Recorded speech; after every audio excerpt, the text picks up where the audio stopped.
श्रीपरमात्मने नमः। अथ षष्ठोऽध्यायः। आत्मसंयमयोगः। श्रीभगवानुवाच अनाश्रितः कर्मफलं। श्रीभगवानुवाच अनाश्रितः कर्मफलं। कार्यं कर्म करोति यः कार्यं कर्म करोति यः स सन्न्यासी च योगी च स सन्न्यासी च योगी च न निरग्निर्न चाक्रियः न निरग्निर्न चाक्रियः। श्रीभगवानुवाच अनाश्रितः कर्मफलं कार्यं कर्म करोति यः स सन्न्यासी च योगी च न निरग्निर्न चाक्रियः। यं सन्न्यासमिति प्राहुः यं सन्न्यासमिति प्राहुः योगं तं विद्धि पाण्डव योगं तं विद्धि पाण्डव। न ह्यसन्न्यस्तसङ्कल्पः न ह्यसन्न्यस्तसङ्कल्पः योगी भवति कश्चन योगी भवति कश्चन। यं सन्न्यासमिति प्राहुः योगं तं विद्धि पाण्डव न ह्यसन्न्यस्तसङ्कल्पः योगी भवति कश्चन।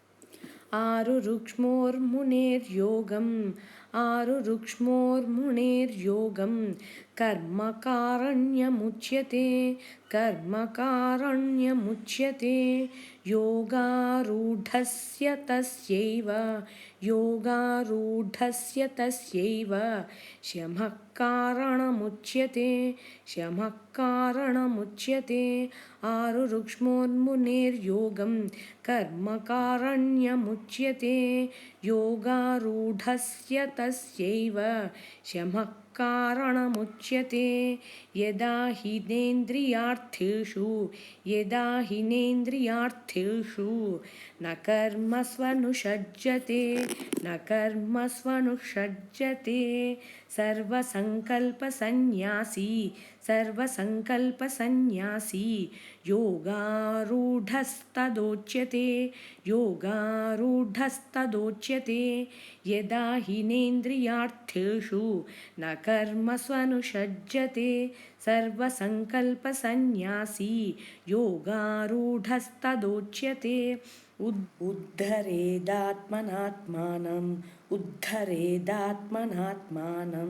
नात्मानमवसादयेत्। आत्मैव ह्यात्मनो बन्धुः आत्मैव रिपुरात्मनः। उद्धरेदात्मनात्मानं नात्मानमवसादयेत्। आत्मैव ह्यात्मनो बन्धुः आत्मैव रिपुरात्मनः। उद्धरेदात्मनात्मानं नात्मानमवसादयेत्। आत्मैव ह्यात्मनो बन्धुः आत्मैव रिपुरात्मनः। बन्धुरात्मात्मनस्तस्य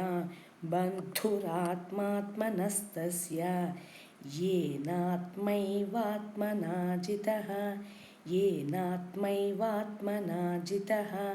अनात्मनस्तु शत्रुत्वे वर्तेतात्मैव शत्रुवत्। बन्धुरात्मात्मनस्तस्य येनात्मैवात्मना जितः। अनात्मनस्तु शत्रुत्वे वर्तेतात्मैव शत्रुवत्। बन्धुरात्मात्मनस्तस्य येनात्मैवात्मना जितः। अनात्मनस्तु शत्रुत्वे वर्तेतात्मैव शत्रुवत्। जितात्मानः प्रशान्तस्य परमात्मा समाहितः। शीतोष्णसुखदुःखेषु तथा मानापमानयोः। जितात्मानः प्रशान्तस्य परमात्मा समाहितः। शीतोष्णसुखदुःखेषु तथा मानापमानयोः। जितात्मानः प्रशान्तस्य परमात्मा समाहितः शीतोष्णसुखदुःखेषु तथा मानापमानयोः ज्ञानविज्ञानतृप्तात्मा कूटस्थो विजितेन्द्रियः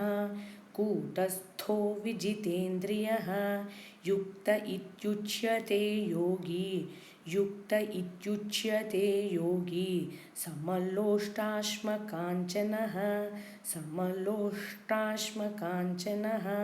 ज्ञानविज्ञानतृप्तात्मा कूटस्थो विजितेन्द्रियः युक्त इत्युच्यते योगी समलोष्टाश्मकाञ्चनः ज्ञानविज्ञानतृप्तात्मा कूटस्थो विजितेन्द्रियः युक्त इत्युच्यते योगी समलोष्टाश्मकाञ्चनः सुहृन्मित्रार्युदासीना मध्यस्थद्वेष्यबन्धुषु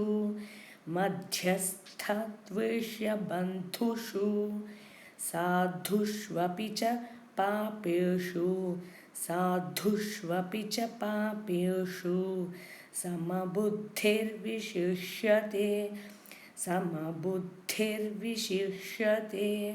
सुहृन्मित्रार्युदासीना मध्यस्थद्वेष्यबन्धुषु साधुष्वपि च पापेषु समबुद्धिर्विशिष्यते सुहृन्मित्रार्युदासीना मध्यस्थद्वेष्यबन्धुषु साधुष्वपि च पापेषु समबुद्धिर्विशिष्यते योगी युञ्जीत सततम् आत्मानं रहसि स्थितः एकाकीयतचित्तात्मा निराशीरपरिग्रहः योगी युञ्जीत सततम् आत्मानं रहसि स्थितः एकाकीयतचित्तात्मा निराशीरपरिग्रहः योगी युञ्जीत सततम् आत्मानं रहसि स्थितः एकाकीयतचित्तात्मा निराशीरपरिग्रहः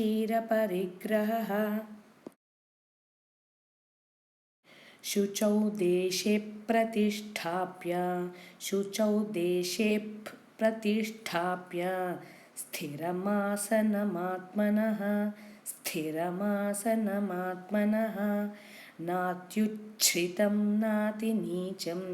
नात्युच्छ्रितं नातिनीचं चैलाजिनकुशोत्तरं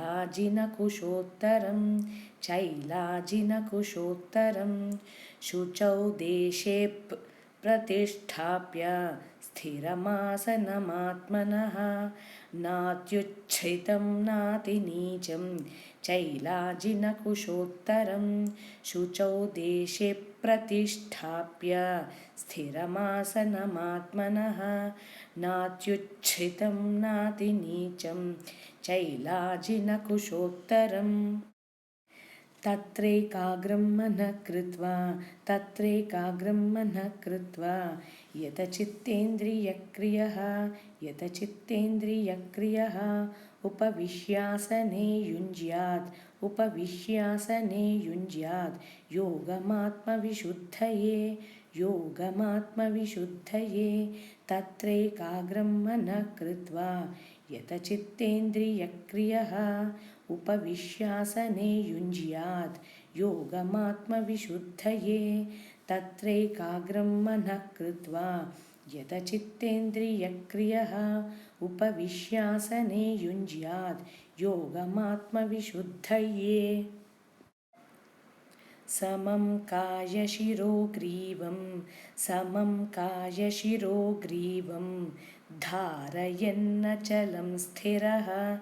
धारयन्नचलं स्थिरः सम्प्रेक्ष्य नासिकाग्रं सम्प्रेक्ष्य नासिकाग्रं स्वं दिशश्चानवलोकयन्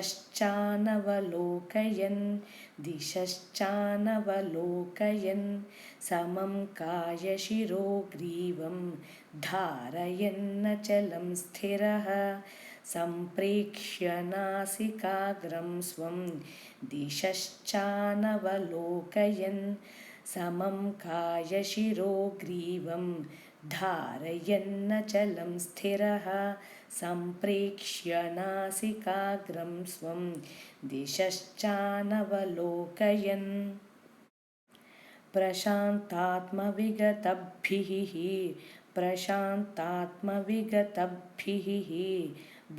ब्रह्मचारिव्रते स्थितः मनः संयम्य मच्चित्तः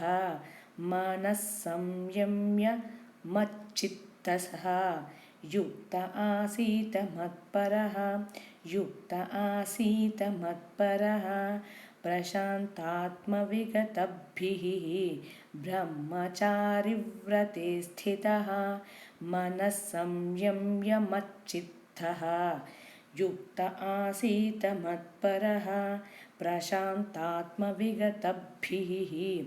ब्रह्मचारिव्रते स्थितः मनः संयम्य मच्चित्तः युक्त आसीत मत्परः युञ्जन्नेवं सदात्मानं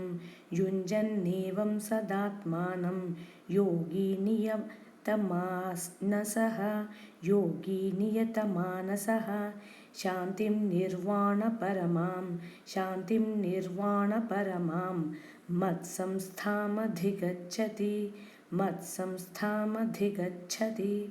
युञ्जन्नेवं सदात्मानं योगी नियतमानसः शान्तिं निर्वाणपरमां मत्संस्थामधिगच्छति युञ्जन्नेवं सदात्मानं योगी नियतमानसः शान्तिं निर्वाणपरमां मत्संस्थामधिगच्छति नात्यश्नतस्तु योगोऽस्ति नैचैकान्तमनश्नतः न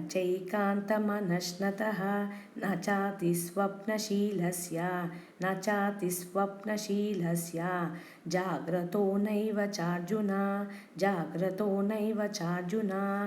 नात्यश्नतस्तु योगोऽस्ति न चैकान्तमनश्नतः न चाति स्वप्नशीलस्य जाग्रतो नैव चार्जुन नात्यश्नतस्तु योगोऽस्ति न चैकान्तमनश्नतः न चाति स्वप्नशीलस्य जाग्रतो नैव चार्जुन युक्ताहारविहारस्य युक्तचेष्टस्य कर्मसु युक्तस्वप्नावबोधस्य योगो भवति दुःखः युक्ताहारविहारस्य युक्तचेष्टस्य कर्मसु युक्तस्वप्नावबोधस्य योगो भवति दुःखः युक्ताहारविहारस्य युक्तचेष्टस्य कर्मसु युक्तस्वप्नावबोधस्य योगो भवति दुःखः यदा विनियतं चित्तम्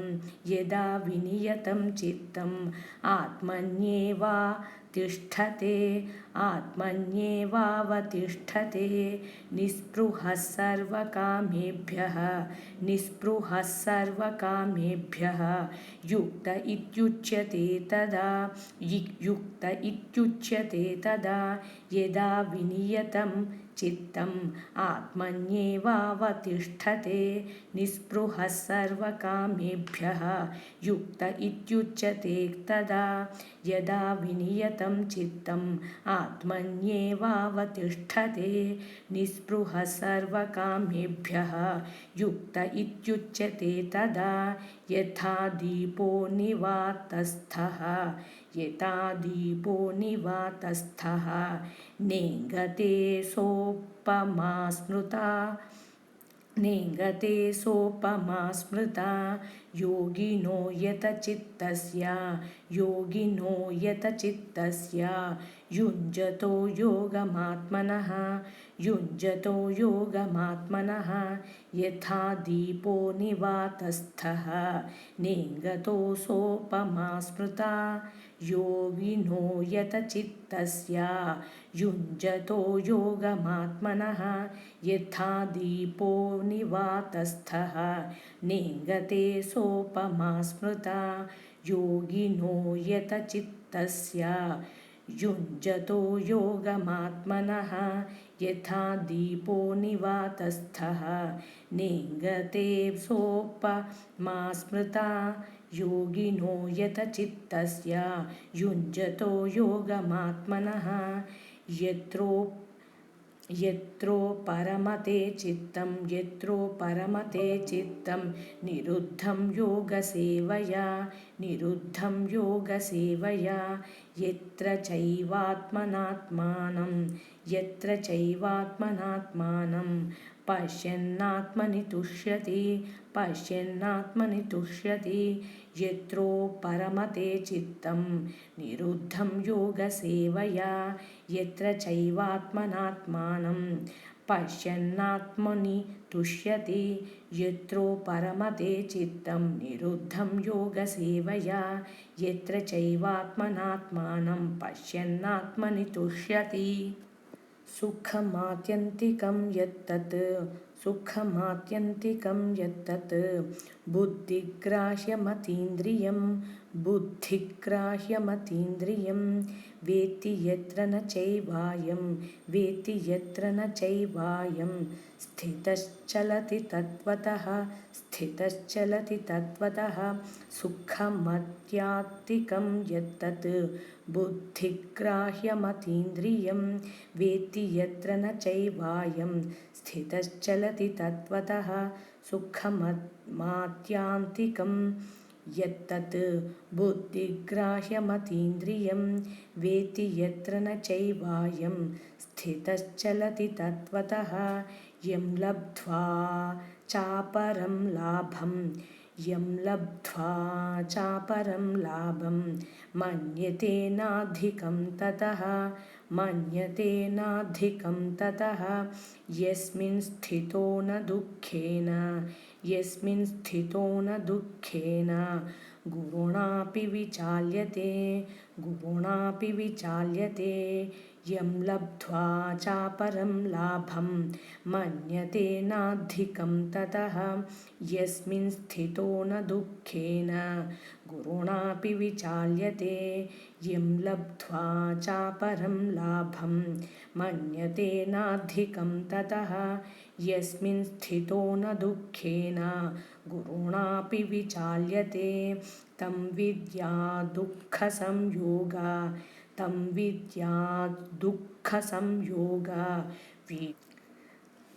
वियोगं योगसञ्जितं सनिश्चयेन योक्तव्यः योगो निर्विण्णचेतसा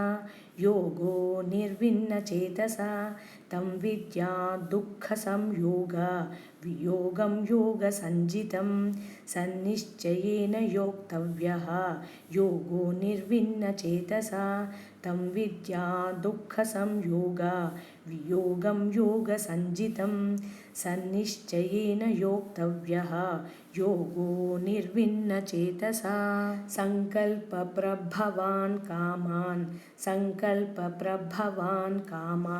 त्यक्त्वा सर्वान् त्यक्त्वा सर्वान् शेषतः मनसैवेन्द्रियग्रामं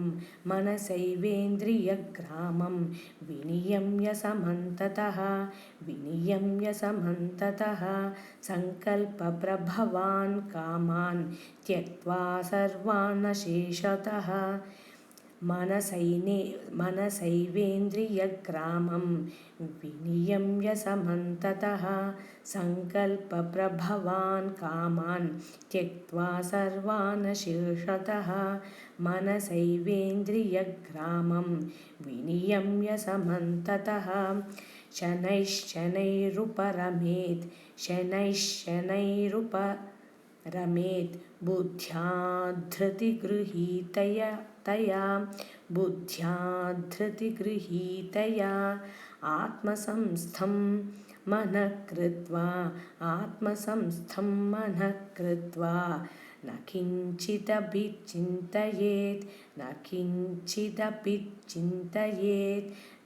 शनैश्शनैरुपरमेत् बुद्ध्या धृतिगृहीतया आत्मसंस्थं मनः कृत्वा न किञ्चिदपि चिन्तयेत् शनैश्शनैरुपरमेत् बुद्ध्या धृतिगृहीतया आत्मसंस्थं मनः कृत्वा न किञ्चिदपि चिन्तयेत् यतो निश्चरति मनश्चञ्चलमस्थिरं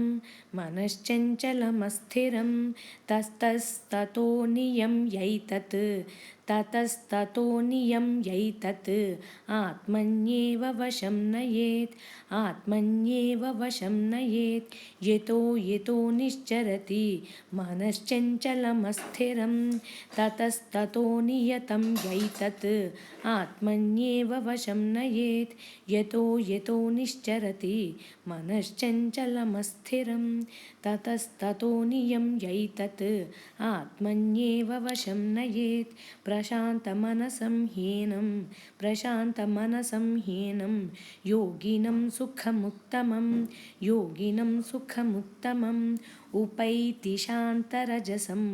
उपैति शान्तरजसं ब्रह्मभूतमकल्मषं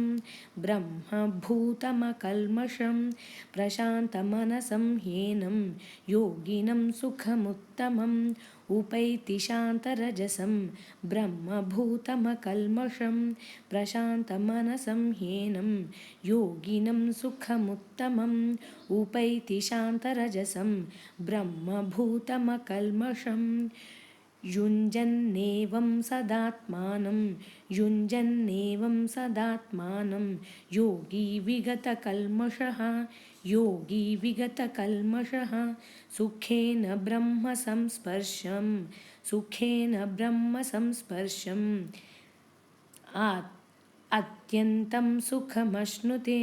अत्यन्तं सुखमश्नुते युञ्जन्नेवं सदात्मानं योगी विगतकल्मषः सुखेन ब्रह्मसंस्पर्शम् अत्यन्तं सुखमश्नुते युञ्जन्नेवं सदात्मानं योगी विगतकल्मषः सुखेन ब्रह्मसंस्पर्शम् अत्यन्तं सुखमश्नुते सर्वभूतस्थमात्मानं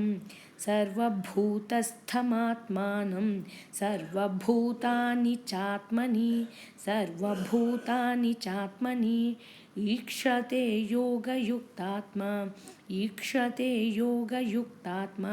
सर्वत्र समदर्शनः सर्वभूतस्थमात्मानं सर्वभूतानि चात्मनि ईक्षते योगयुक्तात्मा सर्वत्र समदर्शनः सर्वभूतस्थमात्मानं सर्वभूतानि चात्मनि ईक्षते योगयुक्तात्मा सर्वत्र समदर्शनः यो मां पश्यति सर्वत्र सर्वं च मयि पश्यति तस्याहं न प्रणश्यामि तस्याहं न प्रणश्यामि न च मे न प्रणश्यति न स च मे न प्रणश्यति यो मां पश्यति सर्वत्र सर्वं च मयि पश्यति तस्याहं न प्रणश्यामि स च मे न प्रणश्यति यो मां पश्यति सर्वत्र सर्वं च मयि पश्यति तस्याहं न प्रणश्यामि स च मे न प्रणश्यति सर्वभूतस्थितं यो मां सर्वभूतस्थितं यो मां भजत्येकत्वमास्थितः सर्वथा वर्तमानोऽपि स योगी मयि वर्तते सर्वभूतस्थितं यो मां भजत्येकत्वमास्थितः सर्वथा वर्तमानोऽपि स योगी मयि वर्तते सर्वभूतस्थितं यो मां भजत्येकत्वमास्थितः सर्वथा वर्तमानोऽपि स योगी मयि वर्तते आत्मौपं येन सर्वत्र समं पश्यति योऽर्जुन सुखं वा यदि वा दुःखं स योगी परमो मतः आत्मौपं येन सर्वत्र समं पश्यति योऽर्जुन सुखं वा यदि वा दुःखं स योगी परमो मतः आत्मौपं येन सर्वत्र समं पश्यति योऽर्जुन सुखं वा यदि वा दुःखं स योगी परमो मतः अर्जुन उवाच योऽयं योगस्त्वया प्रोक्तः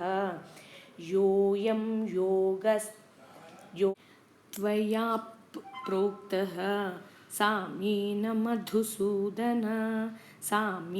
मधुसूदन एतस्याहं न पश्यामि चञ्चलत्वात् स्थितिं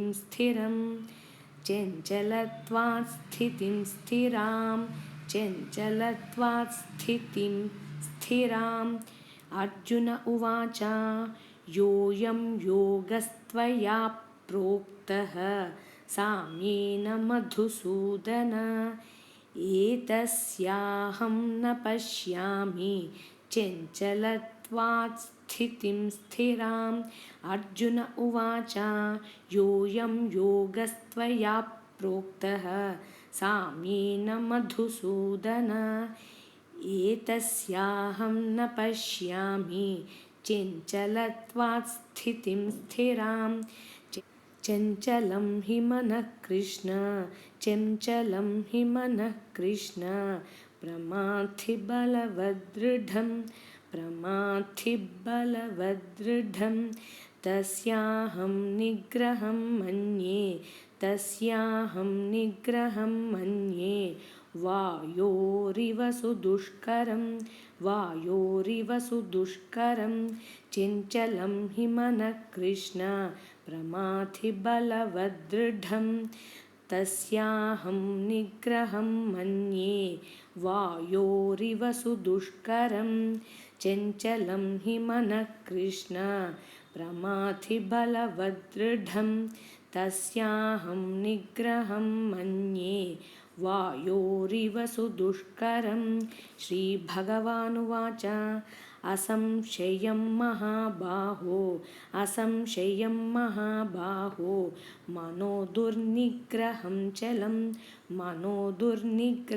चलम् अभ्यासेन तु कौन्तेय अभ्यासेन तु कौन्तेय वैराग्येण च गृह्यते वैराग्येण च गृह्यते। श्रीभगवानुवाच असंशयं महाबाहो मनो दुर्निग्रहं चलम् अभ्यासेन तु कौन्तेय वैराग्येण च गृह्यते। श्रीभगवानुवाच असंशयं महाबाहो मनो दुर्निग्रहं चलम् अभ्यासेन तु कौन्तेय वैराग्येण च गृह्यते। असंयतात्मना योगः दुष्प्राप इति मे मतिः पश्यात्मना तु यतता शक्यो वाप्तुमुपायतः असंयतात्मना योगः दुष्प्राप इति मे मतिः पश्यात्मना तु यतता शक्यो वाप्तुमुपायतः असंयतात्मना योगः दुष्प्राप इति मे मतिः पश्यात्मना तु यतता शक्यो वाप्तुमुपायतः। अर्जुन उवाच अयति श्रद्धयोपेतः योगाच्चलितमानसः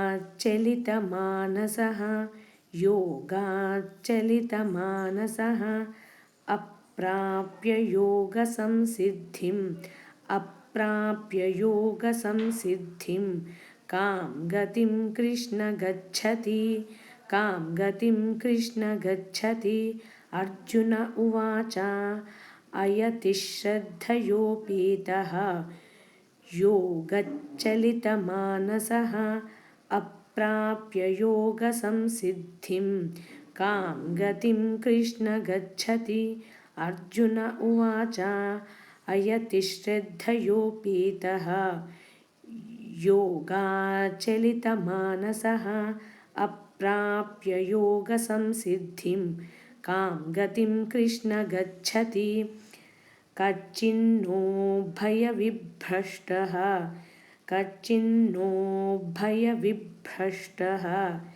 छिन्नभ्रमिव नश्यति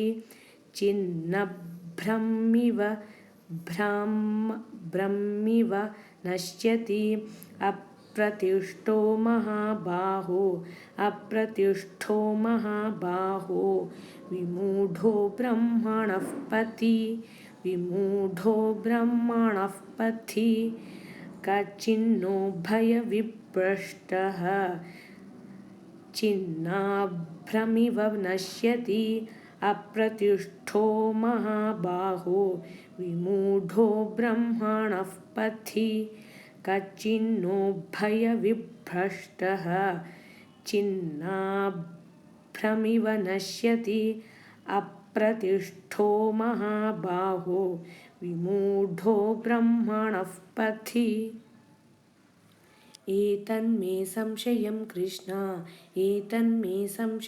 कृष्ण छेतुमर्हस्य शेषतः त्वदन्यः संशयस्यास्य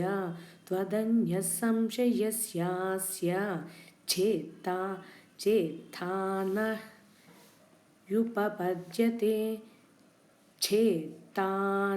ह्युपपद्यते एतन्मे संशयं कृष्ण चेतुमर्हस्य शेषतः त्वदन्यः संशयस्यास्य चेत्था न ह्युपपद्यते एतन्मे संशयं कृष्ण छेतुमर्हस्य शेषतः त्वदन्यः संशयस्यास्य चेत्था न ह्युपपद्यते।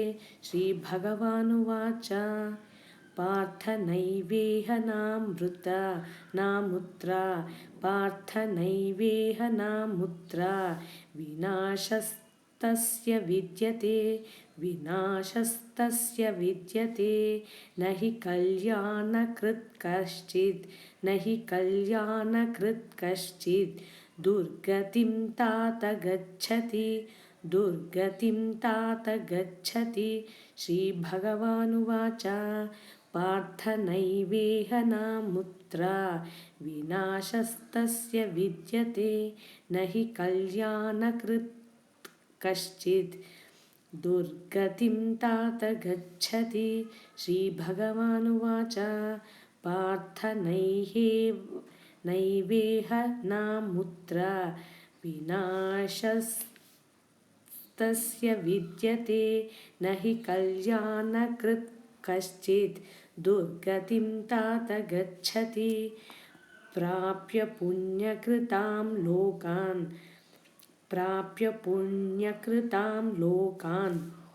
उषित्वा शाश्वतिः समाः शुचीनां श्रीमतां गेहे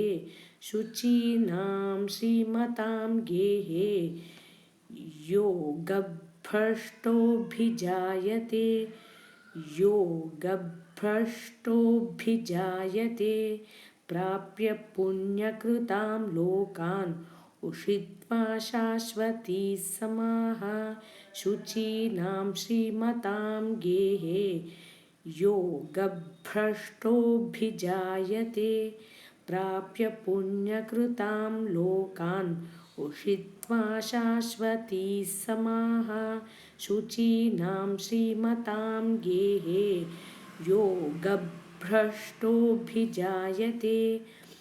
अथवा योगिनामेव कुले भवति धीमताम्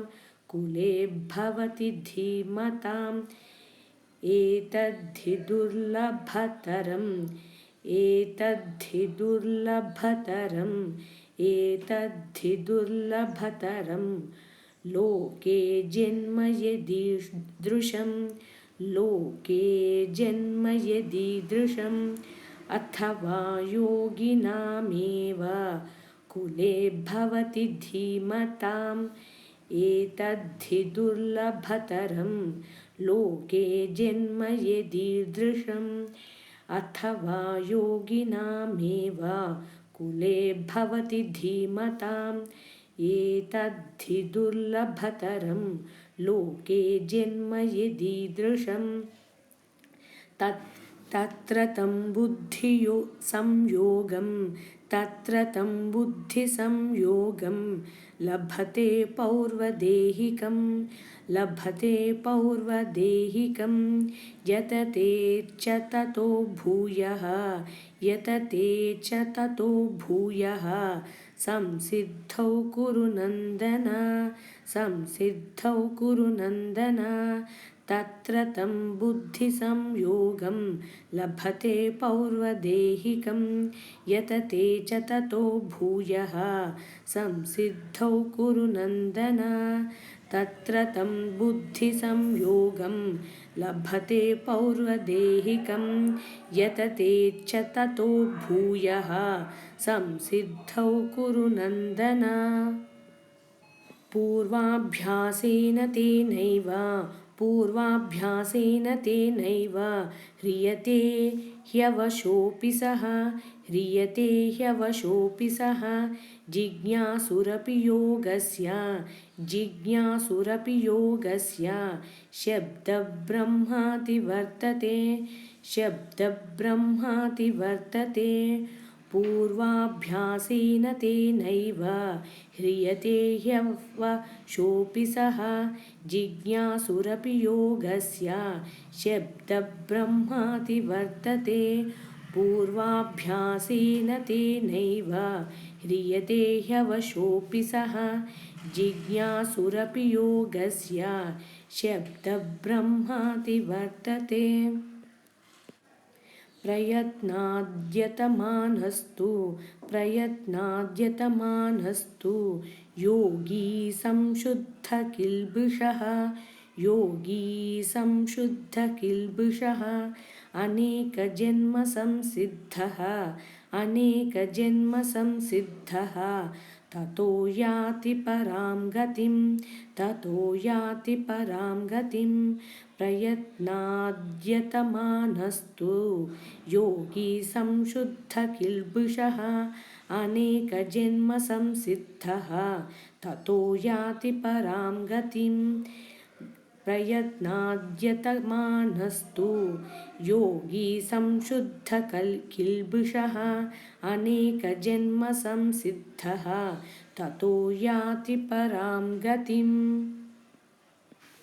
तपस्विभ्योऽधिको योगी तपस्विभ्योऽधिको योगी ज्ञानिभ्योऽपि मतोऽधिकः ज्ञानिभ्योऽपि मतोऽधिकः ज्ञानिभ्योऽपि मतोऽधिकः कर्मिभ्यश्चाधिको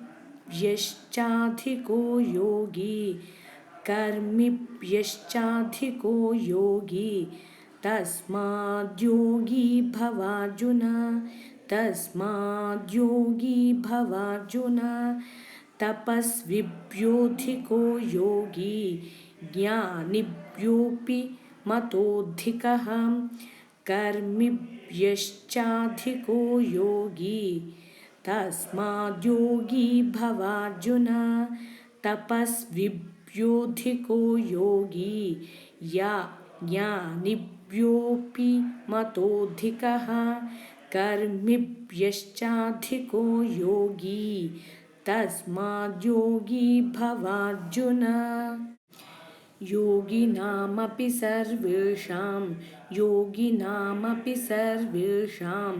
मद्गतेनान्तरात्मना